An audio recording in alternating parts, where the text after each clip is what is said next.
হয়েছে কি নামক ব্যক্তি আছে, উনি একটা অভিযোগ থানায় দায়ের করেছিলেন যে একটা স্কিম আছে, সেন্ট্রাল গভর্নমেন্টের স্পন্সার্ড স্কিম আছে প্রধানমন্ত্রী Awas Yojana, housing for all urban. তো ও স্কিমে বেনিফিশিয়ারি যা বেনিফিট পাবে ওটা পেতে গেলে ওনাকে কম্পেল করা হয়েছিল, জোর জবরদস্তি করে টাকা নেওয়া হয়েছিল।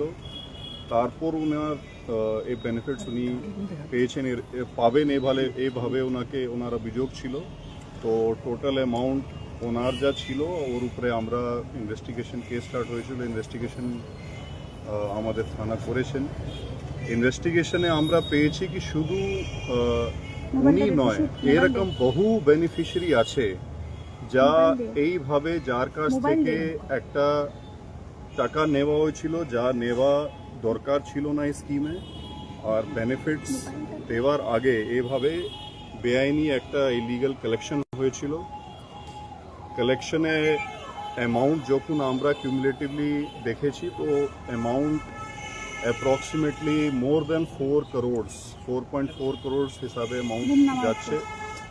তো তদন্ত যখন এভাবে আমরা করেছি, তারপর আমাদের একটা রেড পার্টি গিয়েছিল কলকাতা পুলিশের ফুলবাগান থানা আন্ডারে, ওনার লোকেশন ফিক্স হয়ে ওনাকে ওখানে ডিটেইন করেছিল। তারপর আজকে অ্যারেস্ট করে ওনাকে কোর্টে প্রডিউস করা হয়েছিল। কোর্ট থেকে 6 দিন পুলিশ কাস্টাডি আমাদেরকে দেওয়া হয়েছে।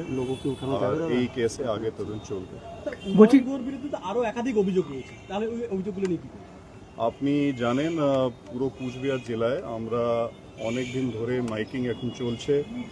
যার যা কিছু অভিযোগ থাকে যা বিরুদ্ধে, ওনারা থানায় এসে রিটার্ন অভিযোগ দিতে পারেন। তো আজকে আবার আমি মিডিয়া মাধ্যমে এটা প্রচার করছি, যার কিছু অভিযোগ থাকে, যা ওনার আগে ঘটনা ঘটেছিল, তো উনি রিটার্ন অভিযোগ দিলে তার উপরে তদন্ত হবে। বলছি বিল্ডিং প্ল্যান দুর্নীতি মামলায় দিনাটা পুরসভা, সেখানে কি উদয়ন গুহকে সেখানেও কি কেস করা হচ্ছে স্যার?